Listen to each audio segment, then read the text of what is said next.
우리 시편 34편을 같이 한번 보시겠습니다.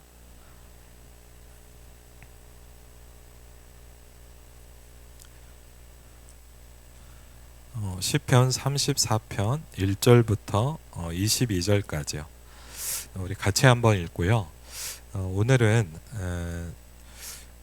지난번에 남태평양 14개 나라 이제 선교 사역을 또 감당했던 박현주 장로님께서 선교 현장 소개와 함께 또 포럼 기도 제목들을 좀 함께 나누는 시간을 가지도록 하겠습니다. 오늘 말씀으로 시편 34편 1절로 22절을 우리 같이 한번 읽도록 하겠습니다. 같이 읽습니다. 내가 여호와를 항상 송축하며 내 입술로 항상 주를 찬양하리이다. 내 영혼이 여호와를 자랑하리니 공고한 자들이 이를 듣고 기뻐하리로다.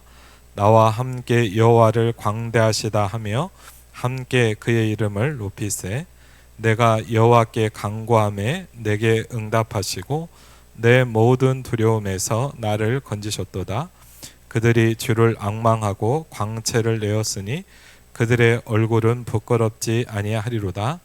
이 공고한 자가 부르짖음에 여호와께서 들으시고 그의 모든 환난에서 구원하셨도다. 여호와의 천사가 주를 경외하는 자를 둘러 진치고 그들을 건지시는도다. 너희는 여호와의 선하심을 맛보아 알지어다. 그에게 피하는 자는 복이 있도다. 너희 성도들아 여호와를 경외하라. 그를 경외하는 자에게는 부족함이 없도다. 젊은 사자는 궁핍하여 줄일지라도 여호와를 찾는 자는 모든 좋은 것에 부족함이 없으리로다. 너희 자녀들아 와서 내 말을 들으라. 내가 여호와를 경외하는 법을 너희에게 가르치리로다. 생명을 사모하고 연수를 사랑하며 복받기를 원하는 사람이 누구뇨? 내 혀를 악에서 금하며 내 입술을 거짓말에서 금할지어다. 악을 버리고 선을 행하며 화평을 찾아 따를지어다. 여호와의 눈은 의인을 향하시고 그의 귀는 그들의 부르짖음에 기울이시는도다. 여호와의 얼굴은 악을 행하는 자를 향하사 그들의 자취를 땅에서 끊으려 하시는도다. 의인이 부르짖음에 여호와께서 들으시고 그들의 모든 환난에서 건지셨도다. 여호와는 마음이 상한 자를 가까이 하시고 중심으로 통회하는 자를 구원하시는도다. 의인은 고난이 많으나 여호와께서 그의 모든 고난에서 건지시는도다. 그의 모든 뼈를 보호하시며 그 중에서 하나도 꺾이지 아니하도다. 악이 악인을 죽일 것이라. 의인을 미워하는 자는 벌을 받으리라. 여호와께서 그의 종들의 영혼을 속량하시나니 그에게 피하는 자는 다 벌을 받지 아니하리로다. 아멘. 여러분이 이번 달 지난번 화요 집회를 통해서 전도자를 통해서 기도 제목을 주셨습니다. 그게 뭐냐면 두 가지를 놓고 계속 기도하라 그랬습니다. 생명운동이 일어나도록 기도해라. 오직 성령의 역사가 일어나도록 기도해라. 그게 교회의 가장 중요한 부분이다 라고 말씀하셨습니다. 또 오늘 지난번 우리 중고등부 예배 때는 같이 한번 들었거든요. 근데 이제 박현주 장로님이 이번에 남태평양 14개 나라 맞죠? 14개국 이번에 또 중요한 일을 가지고 돌면서 또 현장들을 이렇게 많이 보셨고 또 하나님께서 주신 은혜들 또 여러 가지 에피소드들이 있더라고. 그래서 또 하나님께서 어떻게 또 그 현장을 보고 또 우리가 함께 품어야 될 나라입니다. 그리고 우리가 같이 기도하면서 혹시 만약 하나님께서 또 문을 열어주신다면 전도자에게도 그런 말씀하셨잖아요.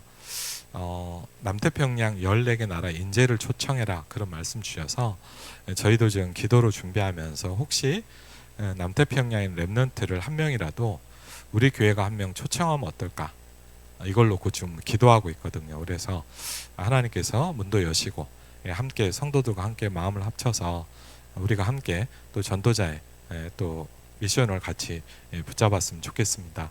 박현주 장로님께서 선교 보고 해주시고요. 그리고 끝나고 나면 제가 기도회를 인도하는 걸로 오늘 기도를 진행하도록 하겠습니다. 나오시죠.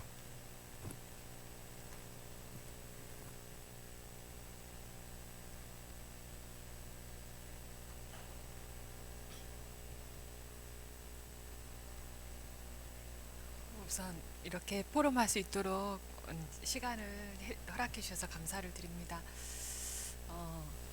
PPT 보면서 제가 지난 7월부터 얼마 전까지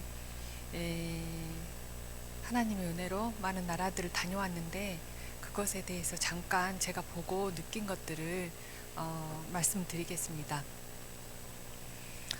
저는 2011년도에 서울대학교에 이제 임용이 됐어요. 그 전에는 목포대학교에 있었거든요. 그래서 단 한 번도 목포를 떠난 적이 별로 없었어요. 그러니까 여행차 다른 데는 가본 적이 있었지만, 그래서 저는 25살 때 처음 다락방 말씀을 들었거든요. 3대째 기독교 집안이었는데 그렇게 계속 종교 속에서 지내다가 25살에 복음 메시지를 처음 대학교에 들어오신 목사님을 통해서 들으면서 참 많은 게 바뀌고, 대학 복음화를 위해서 하나님께서 저를 쓰실 거라는 그런 생각으로 기도를 하면서 목포대학교 교수가 되기를 기도를 했었어요. 그 외에도 많은 기도 제목들이 있었는데, 그때부터 기도하면서 목사 사모가 되고 싶었어요. 다른 건 별로 가치 있는 게 없더라고요. 그래서 목사 사모가 됐으면 좋겠다고 많은 전도사들과 선을 봤었어요. 그리고 목포대학교에 교수가 되면 목포대학교 복음화와 전라도 지역의 복음화를 위해서 하나님께서 나를 쓰실 거라고 확신하면서 기도를 했는데, 너무 많은 어려움들이 있었고, 이게 하나님 무슨 계획일까 이렇게 생각하고 있을 때 더 이상 목포대학교에 내가 있을 수 없겠구나 싶을 만큼 많은 환경을 어렵게 만드시더라고요. 그런 가운데 2011년도에 제가 이게 나는 하나님께서 나의 기도는 들으시지 않나 이런 생각을 하고 있을 때 다른 데로 내가 가야 되나? 라는 생각을 처음으로 했어요. 그러면서 원서를 한 3군데 정도 썼거든요. 그러니까 내 수준에 맞는, 내가 갈 수 있을 만한 그런 수준 있잖아요. 목포대학교를 졸업하면 갈 수 있는 것들, 그런 것들 2군데와 이제 이거는 서울대학교는 그냥 미친 척 냈던 원서였어요. 그런데 하나님께서 2군데 다 떨어지게 하고 저를 2011년도에 서울대학교로 이제 오시게 하더라고요. 그러면서 오늘 이제 찬양도 참 은혜가 됐는데 다 내려놓게 하시더라고요. 내가 목포대학교 교수가 돼야지, 사모가 돼야지, 이런 기도 제목들을 다 내려놓게 하시고, 정말 이 서울대학교라는 현장에서 살아남을 수밖에 없는 그런, 이제 내 실력도 안 되고 배경도 안 된 이런 곳에서 그렇게 하도록 만드시면서 참 은혜롭게 세계를 보도록 하나님께서 저에게 은혜를 주셨어요. 저는 서울대학교 간 게 제가 응답이라고 한 번도 생각을 하지 않았었어요. 우리 요셉이 노예 생활하다가 감옥 갔잖아요. 하나님께서 저를 감옥에 보냈다고 생각했어요. 이 서울대학교의 현장이. 왜냐하면 그 정도로 제게 수준이 맞지 않는 곳이었거든요.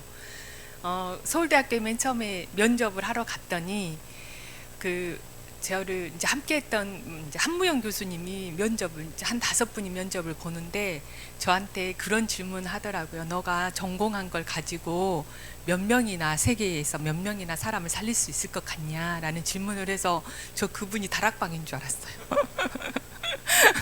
왜 이런 수준 높은 질문을 하시지 이런 생각을 했거든요.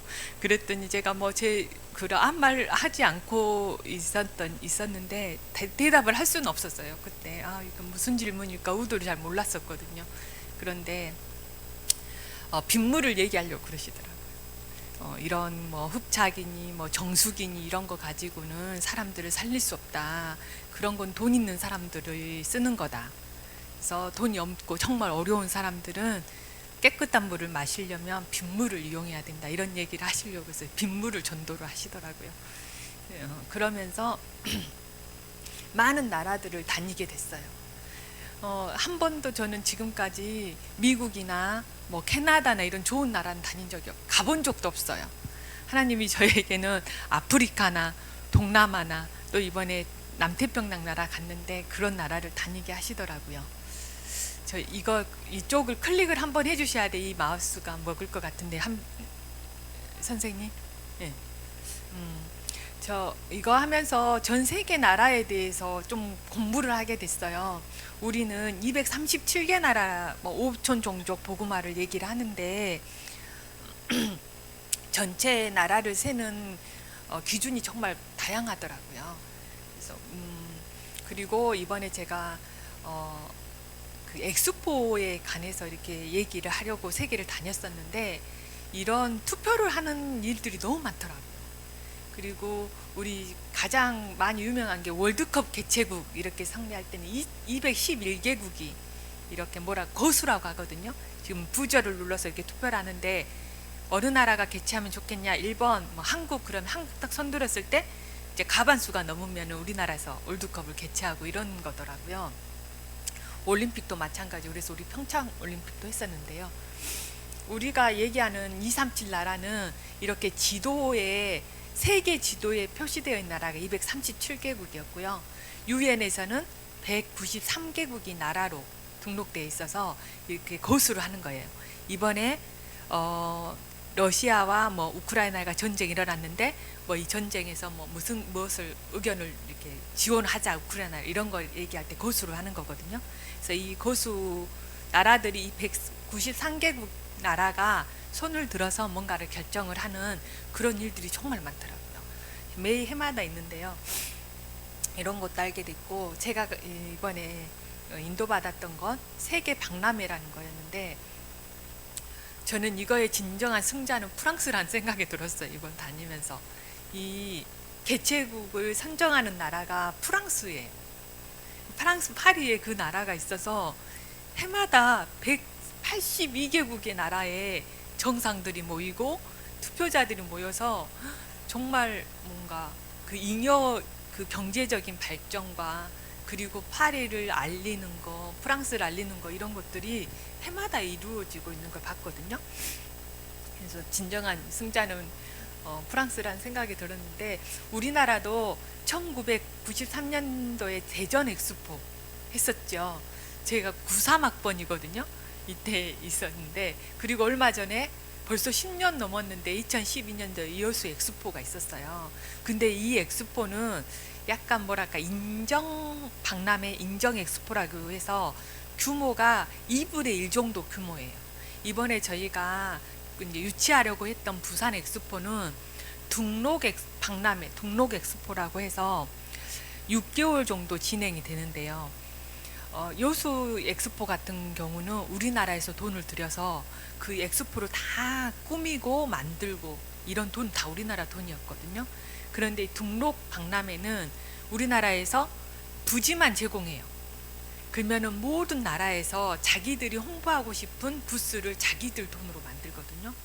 그렇게 해놓고 자기 나라의 모든 산업인들이 우리나라에 방문을 하는 거예요. 이러다 보니까 이게 경제 수익적인 그 창출 수익이 70조 정도 가까이 된다고 하더라고요. 그래서 우리나라는 지금 이제 경제적인 것도 어느 정도 안정이 돼서 성장률이 0.1, 뭐 0.4 이렇잖아요. 근데 이 엑스포를 유치를 하게 되면 성장률이 4%, 5%로 뛰더라고요. 그래서 이걸 꼭 가져오는 게 이번 정부의 정말 숙제였어요. 근데 좀 아쉽게도 이게 잘 안 됐는데 뭐 다음에 또 도전할 거라는 거 얘기하는데 이 등록 박람회라는 게 5년 만에 한 번씩 있거든요. 그래서 5년 후에 또 기회가 있는데 다음에 지금 25년도에는 일본 오사카에서 있어요. 그리고 30년도에는 이제 사우디에서 개최하게 된 건데요. 이 237개 나라 지도에서 오세아니아는 25개의 나라가 있어요. 지도에는. 그런데 유엔에 등록된 나라는 호주랑 뉴질랜드 합쳐서 16개 나라예요. 그래서 이렇게 지도에 지금 이렇게 표현되어 있는데 대부분이 미국, 프랑스, 영국 식민지였어요. 그래서 이 나라는 90% 이상이 거의 100%가 기독교를 그러니까 종교로 가지고 있는 나라들이에요. 그래서 그런 배경에서 저는 개인적으로 이 나라에 또 무슨 복음을 전하지? 이런 생각도 많이 했거든요. 왜냐하면 어떤 나라들은 일요일에 아무것도 하면 안 돼요. 그런 나라들도 있거든요. 아직까지. 그래서 이런 나라에 또 무슨 복음을 전하지 이런 생각을 했었는데 이제 여기를 하나님께서 저에게 볼 수 있는 기회를 주셨어요. 지도에서 아니면 구글에서 이렇게 각 나라들을 검색해서 찾아보면 다 이런 정보들이 있거든요. 그런데 참 신기하게 이런 나라들을 검색하면 꼭 이 말이 나와요. 국제 무대에서 거수기로 생계를 유지하는 나라. 무슨 말이냐면 유엔에 가서 투표할 때 나라들이 이번에도 그랬잖아요. 우리나라에서 갖다 돈 바치고 사우디에서 갖다 돈 바치고 뭐 이렇게 돈을 그런 게 행사가 너무 많은 거예요. 그러다 보니까 이 돈을 누구한테 주겠어요? 우리나라에서 가서 정치인들한테 주는 거예요. 그래서 총리, 국회의원, 장관 이런 사람들한테 주더라고요. 그러니까 이게 이런 것들이 해마다 한두 번씩 계속 반복되니까 이 박람회뿐만 아니에요. 월드컵 유치 그리고 뭐 올림픽 뭐 이런 것들이 해마다 있는데 이런 거 할 때마다 이 나라에 가서 그리고 특히 중국은 이 대만이란 나라를 독립을 시키지 않으려고 이 14개 나라에 엄청나게 돈을 많이 쏟아붓고 있더라고요. 그래서 이런 것들을 이때 보게 됐는데 참 이런 너무 국제 무대에서 거수기로 사는 이런 것 배경 때문에 정치가 너무 타락했다는 거를 이제 보고 알았어요. 저는 왜 남태평양 이거에 제가 참여하게 됐냐면 서울대학교에서 이 14개 나라에 다니면서 빗물을 설치를 해주고 그래서 그런 것들을 활동을 했던 것들을 배경 때문에 여기 이 초록 색깔 이거 목도리 하신 분이 바누아투 명예영사님이에요.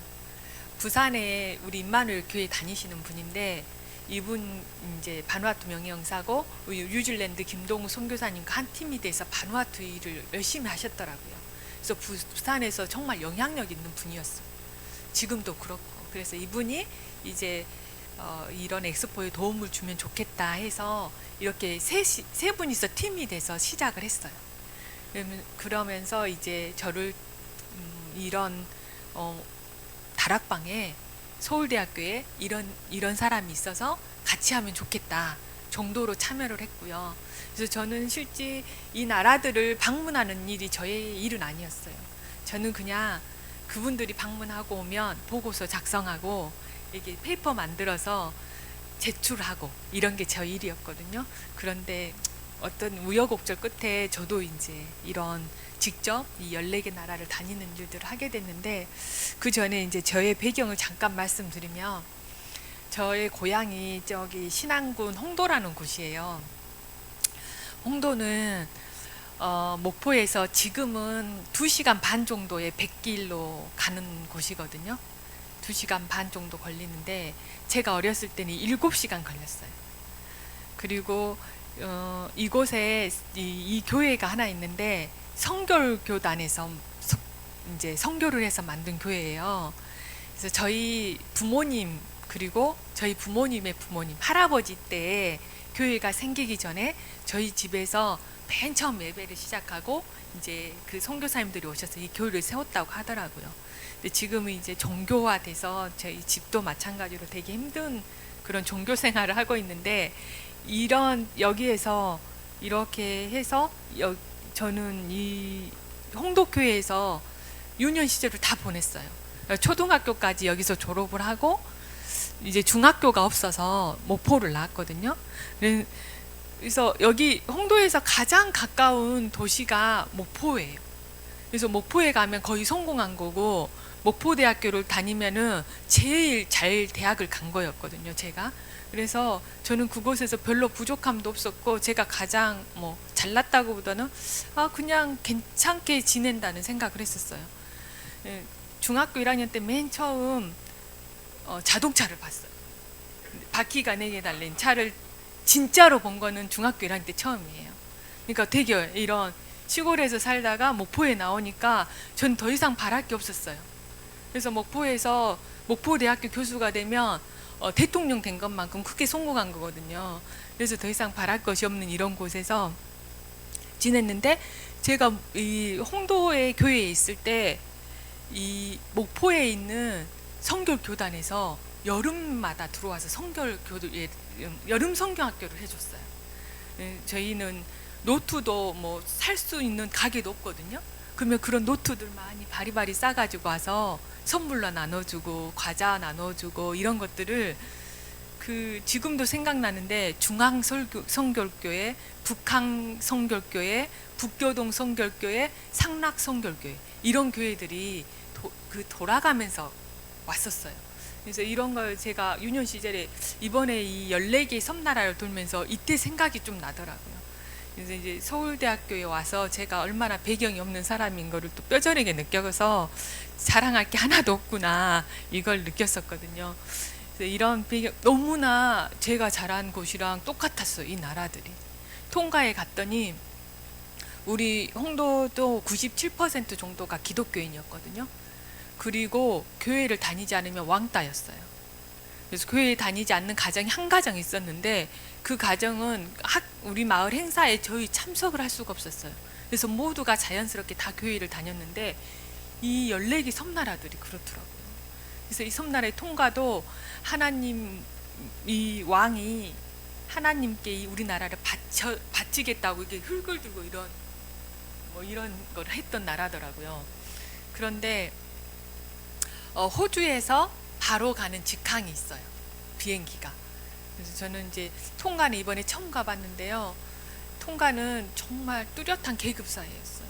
그래서 평민들과 뭐 왕족, 귀족이 이렇게 있는데, 거의 왕이 모든 것들을 다 하고 귀족들이 땅을 다 가지고 있어요. 그래서 평민들은 땅도 가질 수 없어. 그러니까 뭐랄까, 임대예요, 다.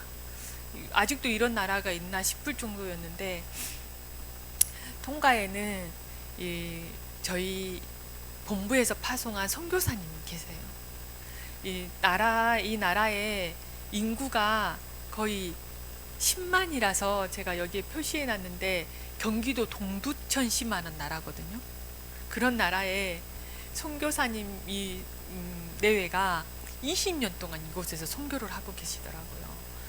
너무나 이 나라 특징상 이렇게 전도를 하면 자기들이 다니는 교회가 있어요. 그러니까 어려서부터. 그래서 여기에서 빠져나와서 선교사님 교회를 다니면 왕따가 돼요. 그러니까 복음은 받지만 교회로 옮기지 않아요. 이런, 얼마나 이게 사역하기가 정말 어려운 현장이더라고요. 근데 이런 곳에서 태권도 선교를 하시는 분이 있고, 우리 교단에, 그리고 선교사님 내외가 있어서 저희 모든 걸 안내해 주셨는데, 선교사님들의 그런 선교 활동으로 저희가 통갑 방송국에 방문을 했었거든요. 근데 이곳에서 매주 일요일 6시에 유광수 목사님 메시지가 방송이 돼요. 통가 전 나라에 방송국이 하나밖에 없어요. 그러니까 TV를 켜면 선택의 여지가 없어. 6시에 유광수 목사님을 봐야 되더라고요. 그래서 이게 정말 대단한 선교를 하고 있구나, 이런 거를 느꼈고요. 또 귀족 중에 귀족인, 그러니까 왕의 바로 이렇게, 그러니까 왕의 딸을 며느리로 삼은 귀족이신데, 그분이 또 다락방이시더라고요. 예, 복음을 받아서. 그래서 이곳에 그런 정교화되어 있는 이 땅에 매일 복음을 전하시는 분들이 있어서 너무 감사했고요. 이 14개 나라 중에 이번에 유일하게 빗물 식수화 시설을 설치한 나라예요. 이 나라는 기독교 국가라서 이 14개 나라 모두 그렇거든요. 모든 식순이 기도로 시작해서 기도로 끝나요. 그리고 그 중간에 목사님 메시지가 들어가요. 저희가 이런 14개 나라의 빗물 식수화 시설을 설치를 하면 항상 이렇게 세레모니를 하는데 이유는 저는 선교사님들이 이 나라의 정치인들 앞에서 메시지를 하는 게 저의 기도 제목이거든요. 그런데 이때도 여기 통가에서 20년간 선교 활동을 하신 양철민 선교사님 모시고 세레모니를 하고, 또 그 선교사님, 호주 교회에서 오신 선교사님이 이 구원의 길 메시지를 하고, 전 400명의 학생들과 선생님들이 영접 메시지를 듣고 영접을 하고, 이런 역사가 있었어요. 그래서 이분들이 뭐 영접 기도 한 번 해서 뭐가 바뀔까 이런 생각도 할 수 있지만, 이 하나님 말씀이 선포돼서 여기에 흑암 문화가 이렇게 꺾이는 저는 그런 역사가 일어난다고 생각하고 감사했고, 항상 저는 그게 기도 제목이라서 필요 없지만 이런 세레모니를 항상 해요, 모든. 그리고 두 번째는 저희가 너무 익숙한 바누아투라는 나라에 갔었고요. 바누아투는 우리 경기도 하남시만한 그런 인구예요. 31만 정도 있어서 이 14개 나라에서 좀 꽤 큰 도시인데, 저희는 그 전에 이런 많은 그 빗물 식수화 시설, 뭐 추구기 설치, 그리고 각종 유광수 목사님 모시고 세레모니, 그리고 목사님 뭐 메시지 이런 것들도 다 해서 여기 낯익은 곳이었는데, 정치적으로 이 14개 나라 중에 가장 타락한 나라라는 거를 경험을 했어요. 왜냐하면 이 거수가 있을 때마다 이 외부에서 들어오는 돈이 정말 많더라고요. 그래서 이것 때문에 9월 달에 총리만 4번 바뀌었어요. 그리고 저희가 이 한 해에 총리가 5번 바뀌었고 9월 달에만 3명이 바뀌었어요. 이분은 우리나라에도 2013년도에도 총리였기 때문에 우리가 초대해서 2013년도에도 오셨던 분이 맨 오른쪽에 샬롯 사와이라는 분인데, 지금도 이제 바뀌어서 이분이 지금 하고 있어요. 우리 선교대회 때 이분들 모시고 사진도 찍고 식사도 같이 했었는데, 우리 교단에서 설립해준 학교, 그리고 해륜 유치원, 소가 중고등학교도 있는 나라였는데요.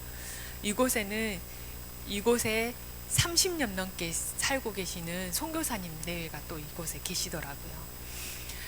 이곳에서 숙박업을 하시던 분들이었는데 2019년도에 이곳에 그 집회가 있었는데요. 이 집회 때 그냥 숙박을 하러 갔던 목사님 내외가 전도를 했어요. 이 한국인 선교사님, 그땐 선교사님이 아니었고 그냥 평신도였죠. 2019년도였으니까. 근데 그때 너무 복음 메시지를 듣고 충격을 받아서 나도 이거 하고 싶다. 그래서 통신으로 우리 RTS 등록해서 하고 지금 올해 졸업학기더라고요. 그 선교사님이 너무나 그 마음이 느껴졌었거든요. 바누아투를 향한 그런 애타는, 그 정치적으로 너무 타락하고 기독교가 종교화되고 이런 것에 마음 담고 이제 숙박 시설을 다 정리하고 선교를 전업으로 해서 모든 80개 넘게 섬이 있는데 그 섬에 다니면서, 바누아투 모든 섬에 다니면서 렘넌트를 살리는 일을 하고 싶다고 이때 만났을 때 고백하시더라고요. 이때 처음 뵀어요. 그리고 저희가 설치한 빗물 식수화 시설을 계속 관리해 주세요. 관리해 줘가지고 통화는 하고 문자는 했었는데 이때 처음 뵀었고요.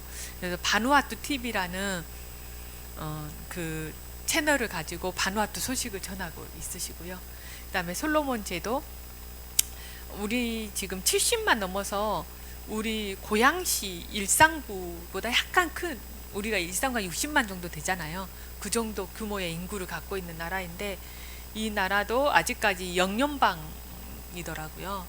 그리고 제가 갔더니 30년 넘게 이곳에 살고 있는 한국인이 홍현숙 이사장님이 계셨는데, 맨 처음에 이곳에 갈 때는 여의도 순복음교회 파송 선교사로 갔었어요. 그리고 지금은 이제 학교를 4개 정도 설립해서 초, 중, 고등학교를 지금 운영하고 있으시고 이제 대학교를 짓고 있으시더라고요. 그래서 이분을 통해서 많은 분들을 뵙고 저희 활동하는데 도움 주셨고요. 그 다음에 해가 제일 먼저 뜨는 나라라고 해가지고 이렇게 자기 나라 키리바시 국기도 이런 모양이더라고요. 이곳에는 이 나라 섬나라들이 모두 특징이 모두 친척이라고 하더라고. 나라들이. 투발루가 키리바시랑 같은 나라였는데 독립하고, 같은 나라였는데 독립하고, 이렇게 해서 다 모두 비슷한 언어를 쓰고 있었는데, 인구는 한 10만 정도 돼서 양평분 정도 되는 나라인데, 솔로몬 제도에 그 홍현숙 이사장님이 소개해준 따라라는 변호사를 통해서 여기는 많은 분들을 만나는 계기가 됐어요. 그래서 여기 키리바시에 가서 제가 또 알게 된 건데, 국제 청소년 연합이라는 IYF라고 혹시 들어보셨어요? IYF라는 단체가 있는데, 기쁜 선교에 우리가 말하는 구원파, 이렇게 말하는 박옥수 목사님이 설립한 재단이거든요. 거기에 이 호주, 뉴질랜드, 피지, 그 바누아투, 키리바시에 모두 그 망대가 세워져 있어요. 그러니까 회관이. 그래서 그곳에서 세워져 있어서 이렇게 하고 있는데, 키리바시는 한국인이 아무도 없어요. 이 선교사님 가족만 있더라고요. 이 선교사님이 이곳에서 10년 가까이를 살면서 아이들 3명인가 4명 낳고 이곳에서 선교를 하고 있으시더라고요. 네, 저희가 갔을 때 이 박옥수 목사님이 여기 이제 방문했는데, 여기 쭉 계신 분들이 다 정치인들이에요. 키리바시 대통령부터 이렇게 쭉 있는데, 이분들이 이분이 계시면서 정치인들을 다, 그러니까 우리가 바누아투 정치인들을 다 다락방 하게 만들었잖아요. 그런 것처럼 이분이 키리바시 정치인들이 다 뭐라고 해야 되지? 기쁜 선교회가 되게끔 만들었더라고요. 그래서 저희가 갔더니 저희를 딱 보고 한국에서 왔다니까 기쁜 선교회냐고 물어보더라고요. 그 정도로 모든 사람들이 이렇게 해서 이 남태평양에서 지금 현재 가장 영향력 있는 단체가 IYF더라고요. 통가, 키리바시, 투발루 이런 데 다 지금 들어가서 선교를 하고 있는 곳이었어요. 그래서 우리는 지금 바누아투 하나, 통가 하나 이렇게 하고 있는데, 정말 좀 우리도 빨리 이 망대 세우는 역할을 해야겠다 이렇게 생각을 들었고요. 그다음에 저희에게 뭐 미션이 있었던 나라는 아닌데, 피지에 참 오랫동안 머물렀었거든요. 근데 피지가 14개 나라 섬나라 중에서 유일하게 기독교인 수가 50%밖에 안 되는 나라예요. 이유는 지금 피지에서 쭉 이렇게 올라가 보면 파푸아뉴기니 바로 옆이 인도네시아 영이거든요. 그 인도에서 여기에 엄청나게 많은 사람들이 이민을 왔어요. 그래서 2분의 1이 피지인이고 2분의 1이 인도인이더라고요. 그러면서 힌두교가 들어와서 힌두교와 이슬람이 대부분 이제, 그리고 이 전도하는 속도가 엄청나게 많이 확산돼서 거의 지금 기독교인들이 많이 이 어떤 나라보다 이렇게 줄어드는 속도가, 그래서 지금 그런 나라였어요. 이곳에 패트릭 교수라고 사우스 퍼시픽 대학교의 교수를 만났는데, 제가 목포대학교에 있을 때 목포대학교에 유학 갔던 분이었어요. 그래서 우연히 이제 통가에 가서 이 패트릭 교수가 다락방을 계속 하고 있는 거를 알게 됐어요. 그래서 이 피지에 가면 한번 만나야겠다 이런 생각을 하게 됐는데, 만나서 이제 집에도 초대해 가지고 함께 식사도 하고 가족들도 만났는데요. 이 퍼시픽 대학이 얼만큼 중요한 대학교냐면, 이 남태평양의 모든 나라에 캠퍼스가 있어요. 그래서 바누아투에는 법대 캠퍼스가 있고, 투발루에는 관광학과 캠퍼스가 있고, 이렇게 있으면서 여기 영향을 줄 수 있는 중요한 곳에 우리 다락방 교수가 한 분이 이곳에 세워져 있어서 감사했고요. 피지에는 신기하게 또 여러분 이 은혜로 교회라고 혹시 들어보셨어요? PD 수첩에도 나오고 그랬는데, 그 서로 치유하려고 서로 때려가지고 치유하고, 뭐 그래서 타작마당이라고 이렇게 하는 그런 치유법을 써가지고 치유하는데, 우리나라 400명 성도들, 그러니까 은혜로 교회 성도들을 데리고 피지로 이민을 갔대요. 그래서 피지에서 은혜로 교회라는 이걸 세워서 하나님이 피지를 우리에게 주셨어 이러면서 피지 사람들을 다 아무튼 일꾼으로 삼아서 뭐 은혜로 농장, 그레이스 팜, 그레이스 로드, 그레이스 뭐 건물 이렇게 해서 가는 곳곳마다 수바에는 그레이스 땡땡땡이 있더라고요. 그래서 처음에 몰랐는데 제가 이게 또 그레이스를 어떻게 알게 됐냐면 제가 이 투발루를 들어가려고 수바 공항에 갔다가 억류됐어요. 그레이스 교회의 성도로 오해받아가지고 그레이스 교회의 성도 2명이 지금 인터폴 수사 중인데 이 여자 2명이 투발루로 도망가려고 한다 이렇게 해서 붙잡혔었거든요. 그렇게 해서 이 그레이스 교회라는 단체를 알게 됐는데 지금 대부분 집행부가 이게 뭔가 감옥에 갔더라고요. 그래서 2명만 도망 다니고 있는데 여자 2인조였어요.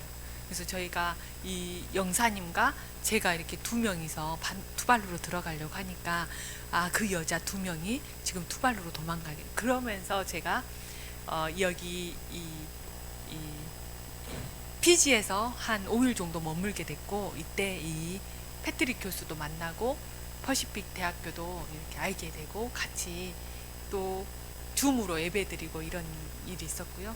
결국은 이제 오해가 풀려가지고 이제 다시 투발루로 가게 됐지만 투발루라는 나라는 일주일에 3번만 비행기가 뜨고 그래서 의도치 않게 여기에서 많이 머물게 됐었어요.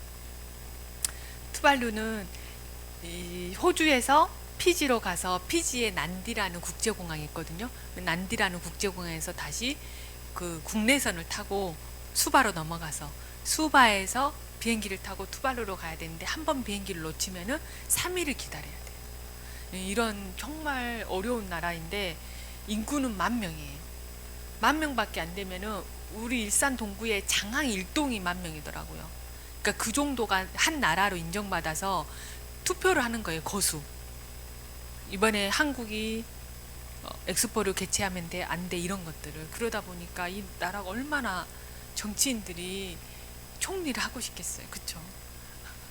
많은 나라들이 찾아와서 하는데 그래서 이곳에서 피지에서 이렇게 억류됐던 바람에 한 3일 늦게 투발루로 가게 됐는데 그때 공항에서 우연히 이 장관을 만나게 돼요.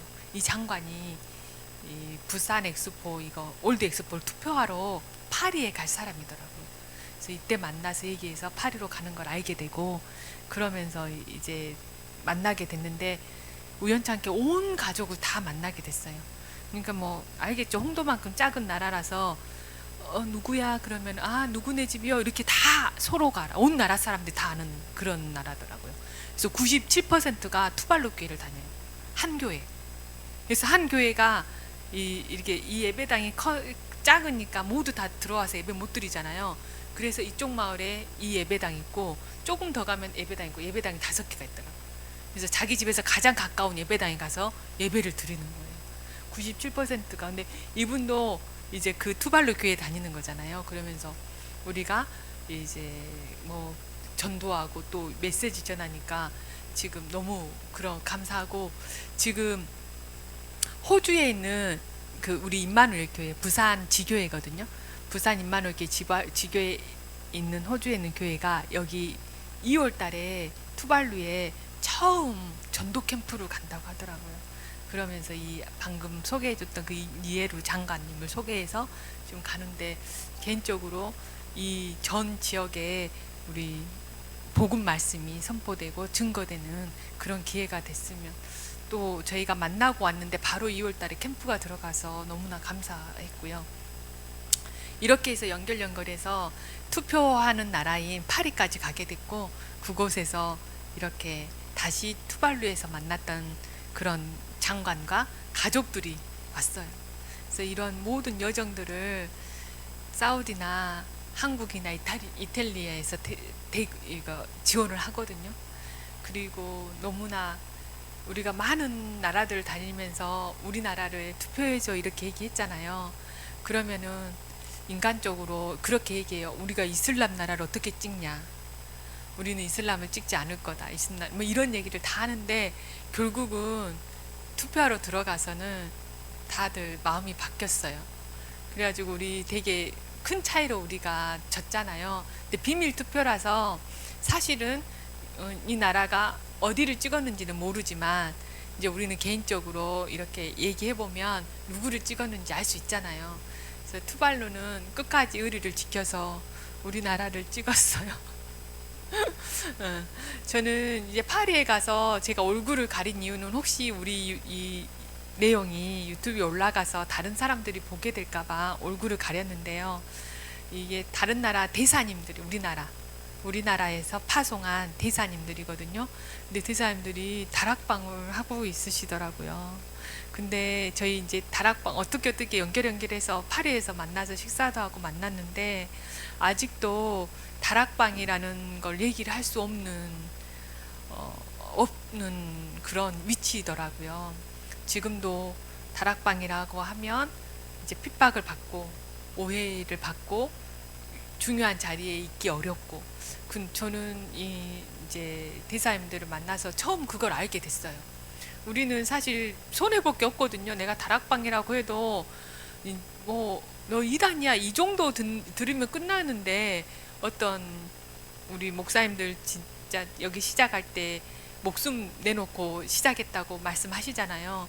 근데 그런 배경을 아직도 오해를 받고 있는 걸 이제 알게 됐는데 아프리카의 어떤 나라의 대사님으로 계시면서 당신은 퇴임하고 빨리 퇴임해서 이 선교 말씀 복음 운동하는 선교사로 일하고 싶다. 이게 꿈이다. 이런 얘기 들으면서 개인적으로 뭐랄까 많은 힘이 됐어요. 아, 우리가 이런 세계 곳곳에 진짜 237 나라에 망대가 세워져서 이 복음 운동이 지속되고 있구나 이런 거를 알게 됐고요. 이제 개인적으로 저는 파리에 가서 가장 은혜 받고 응답 받고 감사했던 게 반기문 전 유엔 총장님이 이 개최하는 SDG 포럼에 참석을 하면서 같이 얘기 나누고 이렇게 할 수 있는 기회가 있었어요. 그리고 이 엑스포를 이렇게 이끌었던 회장님도 만났었는데 이 14개 나라에 우리가 버린 쓰레기가 파도로 밀려가서 이렇게 해안가에 여기 지금 해수면이 높아져서 나라가 없어질 지경이거든요. 근데 쓰레기 때문에 안 없어질 것 같아요. 쓰레기가 해안가에 다 이렇게 우리가 버린 게 파도로 밀려가서 키리바시의 바닷가 선매 이렇게 쫙 그래서 한 바닷가 이렇게 걸어가면 한쪽이 다 쓰레기예요. 근데 쓰레기가 1층이 아니야. 2층, 3층으로 쌓여 있어요. 근데 이거를 이들이 처리할 수 있는 기술도 없고 돈도 없는 거예요. 그래서 이런 것들을 이제 우리가 1년에 우리나라에서 이런 나라를 도와주도록 쓸 수 있는 돈이 3조예요. 참 많죠. 3조를 아프리카, 동남아, 남태평양 이런 어려운 나라를 위해서 써야 되는 돈이에요. 의무적으로 써야 되는 돈이 아마 1.5조 정도 된다고 들었는데 우리나라 3조 정도가 됐고요. 우리가 엑스포를 유치하는 가족송에서 6조로 불어났어요. 그러면 저는 빗물 이용 시설을 설치하는 것도 이 6조에 포함되거든요. 그래서 이런 많은 예산이 늘어나서 이 나라들의 이런 문제 이런 것들을 좀 제 개인적으로 기도로 붙잡았던 게 하나님 정말 너무 제가 70년도에 태어나서 홍도에 살았잖아요. 그거랑 비슷한 삶을 살고 있더라고요. 그래서 저는 하나님이 나는 너무나 선교 체질로 만들어줬구나 이게 느끼는 게 저는 아무 데서나 잘 수 있어요. 뭐 좀 호텔이 아니고 정말 어떤 상황 속에서도 저는 뭐 흙바닥에서도 잘 수 있거든요. 그래서 이런 나라 갔을 때 하나도 불편한 게 없었어요. 음식도 저는 아무거나 잘 먹어요. 배탈도 나지 않거든요. 같이 가신 분들은 물만 잘못 먹어도 배탈 나서 아무것도 못 드시더라고요. 근데 저는 하나님께서 선교에 딱 맞는 체질로 만들어 주시고 또 홍도에서 그렇게 자라서 어디를 가든지 적응도 잘하고 특히 이 나라 갔더니 이 5성급 호텔이라고 해서 예약하고 갔는데요. 시멘트 바닥이었어요. 그리고 뭐 뭐 우리 예전에 홍도에 있었던 그런 욕실 같은 욕실이었거든요. 물도 잘 나오지 않는. 근데 그런데도 제가 불평이나 불만 이런 것들이 제가 안 하려고 한 게 아니라 하나도 그런 게 없었어요. 그래서 그런 걸 보면서 하나님, 저는 정말 하나님이 진짜 선교 체질로 만들어줬다. 그것도 미국이나 이런 선진국 선교가 아니라 아프리카나 이런 나라 선교를 위해서 하나님이 저를 이렇게 그런 곳에 태어나게 하셨고 이렇게 훈련받게 하셨다라고 이제 저는 고백을 하면서, 그런 것들이 저한테 기회가 주어진다면 피지의 사우스 퍼시픽 대학에 있는 패트릭 교수랑 이렇게 협력해서 이런 나라의 환경 문제 이런 것들을 좀 지원하는 그런 연구를 같이 하고 싶었고요. 그런 얘기를 같이 했고요. 이 14개 나라에 저희 지금 이제 바누아투, 통가, 피지 이 정도의 망대가, 그것도 아주 작은 망대가 세워졌잖아요.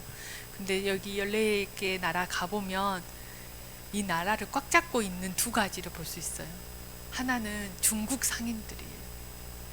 투발루는 한국인 한 명도 없거든요. 근데 중국인 20명이 투발루 경제를 다 잡고 있더라고요. 그리고 키리바시, 제가 가는 모든 나라마다 중국인 슈퍼와 중국인 식당이 있어요. 그래서 거기 슈퍼에 가지 않으면 어떤 물건도 살 수 없는 그런 나라들이 되어 있더라고요. 그래서 이 중국인의 영향력을 받고요. 두 번째는 우리 요즘 강단 메시지에 몰몬교 많이 나오잖아요. 한 사람이 뭐 장로들이 1조를 헌금했다 이런 얘기 나오는데, 여기 가면은 그게 실감이 돼요. 몰몬 성전이 없는 곳이 없어요. 성전이 이렇게 생겼거든요. 14개 나라에 다 똑같아요. 이렇게 하얀 건물에 너무나 반듯하고 예쁘게 세워진 교회가 있으면 몰몬교회. 그리고 여기 통가 몰몬교인들이거든요. 기독교인 나라이고 몰몬교가 이단인 걸 다 알아요. 근데 새가 너무 커져서 이단이란 말을 서로 할 수가 없어요. 그 정도로 이 몰몬교가 이 14개 나라에 다 들어와 있더라고요. 그래서 이게 어떻게 이게 침투를 하냐면, 우리는 같은 기독교야 이러면서 너무나 친절하고 착하고, 그리고 다 도와주면서 이게 뭔가 금전적으로 이러면서 너무 우호적으로 도와줘서 그들에게 이단이라는 거를 인식을 아예 다 지워놨더라고요. 그래서 이렇게 깊이 얘기하면 맞아, 이단이었지 이래요. 지금은 이단이란 생각도 하지 않아요. 아, 이단이었지 이렇게 되어 있더라고요. 그래서 가장 가슴 아팠던 게 이런 두 가지였어요. 중국 경제와 몰몬교. 그래서 우리가 할 일이 너무 많다라는 생각을 했는데, 마지막 모든 여정을 마치고 제가 시드니에 가서 한국에 오는 비행기를 탔어야 됐어요. 근데 거기에 시간이 진짜 이 비행기를 바꿔 타려고 할 때 딱 하루의 시간이 있어서 호주 임마누엘 호주교회를 방문할 기회가 있었는데, 이 임마누엘 호주교회가 14개 나라의 망대를 세우는 일을 하고 있었어요. 그래서 그런 말씀을 들으면서 너무 감사했는데, 얼마 전에 성전 건축을 했더라고요. 근데 성전이 겉에서 보면 이 뭐랄까 공장 건물을 사서 개조를 해서 겉에서 보면 그렇게 아름답지 않거든요. 그런데 안에 들어가 보면 성전이 정말 아름다워요. 그래서 이 홀에 들어갔을 때 모습, 그리고 이런 성전 예배당이 3개 정도가 있어서 독립적으로 예배드리고 같이 드리고 부서별로 예배드리고 이런 시스템이 너무 잘 돼 있고, 부목사님들이 다 세워져서 이렇게 하고 있는 걸 보면서, 아, 우리가 이런 성전을 지어야 되는데 이런 게 좀 많이 마음에 담기더라고요. 그래서 우리가 성전을 세울 때 한번 가봤으면 좋겠다, 이 정도로 저 되게 은혜가 됐던 성전이었고요. 제가 갔을 때 파푸아 뉴기니 PNG 선교를 바로 떠나셨어요. 그러면서 그곳에 망대를 세우고 이렇게 하는 모습을 봤는데, 지금 오늘도 사모아 전도 캠프 중이세요. 근데 너무 감사하게 이런 것들을 소식을 듣고 이제 함께하고 기도하면서 이렇게 할 수 있어서 너무 감사하고, 이제 2월 달에는 다음 전도 캠프가 투발루잖아요. 제가 투발루에서 만났던 모든 정치인들 그리고 뭐 숙박시설의 모든 분들을 다 소개 제가 하고 또 그분들을 다시 만나서 복음 메시지를 다시 전하고 그런 것들을 이렇게 연결해서 되어진다는 게 제가 개인적으로 너무 좀 하나님께 감사했고, 또 하나는 나도 2월 달에 투발루 갔으면 좋겠다. 같이 가서 그때 만났던 분들 다시 만나서 이렇게 정말 다시 이렇게 전도 캠프하고 동참하고 싶다, 이런 마음이 들었어요. 한국에서는 이해란 목사님이 항상 동참해서 가신다고 하더라고요. 그래서 내가 못 가면 헌금이라도 해야지, 이런 마음이 됐거든요. 그래서 선교지는 가보면 그런 마음이 담기는 것 같아요. 그래서 뭐 이런 남태평양뿐만 아니라 목사님께서 항상 우리에게 뭐 일본 선교, 필리핀 선교를 가시면서 말씀하시잖아요. 그러면 저는 꼭 내가 마음에 담은 그 237 나라 중에 한 나라라도 함께 이렇게 동참해 봤으면 좋겠어요. 우리 교회 성도님들이. 그렇게 되면 뭐 왜 거기를 가야 돼 이런 게 아니라, 그러면 목사님이 다녀와서 포럼할 때도 마음에 담기거든요. 아, 내가 그때 갔었는데 그 현장에 가셨구나. 아, 그곳의 기도 제목은 무엇이었지? 막 이런 것들이 뭐랄까? 통한다고 해야 되잖아요. 우리 통하는 게 되거든요. 그래서 저도 이 호주 교회랑 어느 나도 모르게 통하는, 이렇게 전도자와 통하는 사이가 됐다는 게 너무 감사한데, 그런 일본 지금 선교도 메시지 나오고 있고 또 다음에 유럽도 이렇게 메시지 나오고 있는데, 우리 뭐 돈이나 시간이 있어서 가는 게 아니더라고요. 인도받는 거라더라고요. 인도받는 거. 그래서 그렇게 인도받았으면 좋겠고, 이제 함께 지금 목사님께서 말씀해 주신 것처럼 우리 본부 메시지에 계속 14개 나라 이게 렘넌트 초대 나오고 있거든요. 지금 통가에 선교사님, 양철민 선교사님 자녀분 중에 첫째 자녀가 지금 한국에 와 있더라고요. 그래서 엊그제 제가 잠깐 만났어요. 일부러 연락해서, 너무나 제게 은혜를 많이 누렸던 지역이라서 제가 일부러 전화해서 만났거든요. 그래서 제가 우리 목사님 한 번만 만나고 미국을 가면 좋겠다 이렇게 얘기했더니 24일에 우리 교회에 한 번 오겠다고 했어요. 그래서 통과, 저는 어쨌든 14개 나라 어떤 나라가 될지 모르겠지만 이렇게 렘넌트 초대해서 한번 이런 시간들도 좀 가졌으면 좋겠다는 생각이 들고, 24일에 또 선교사님 자녀분 미국에서 사는 친구인데 잠깐 한국에서 인턴십 하고 있다가 25일에 출국을 한대, 미국을 해요. 근데 그 전날 우리 교회에 잠깐 와서 목사님께 인사드리고 그렇게 하기로 했거든요. 그래서 여기까지 제가 준비한 겁니다. 감사합니다.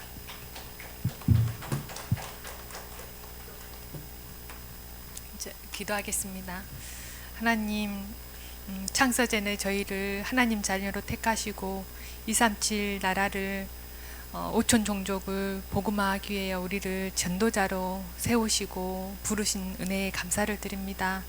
하나님, 우리가 강단 말씀을 통하여서 우리가 깊이 은혜를 누리고 어떤 형태로도 우리 현장에서 237 나라 세계 복음화를 위해서 쓰임받는 전도자로 되게 하여 주시고, 또 성령 충만 받아서 우리 후대 렘넌트들에게 이 복음이 그대로 전달될 수 있도록 하나님 우리에게 은혜를 내려 주옵소서.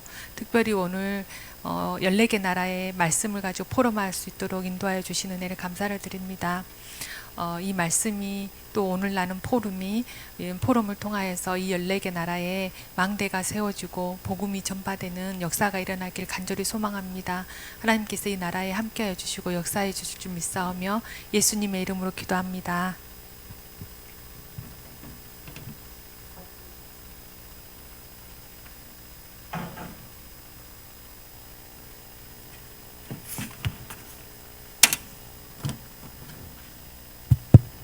네, 감사합니다. 되게 뭐랄까 마음이 많이 느껴지네요.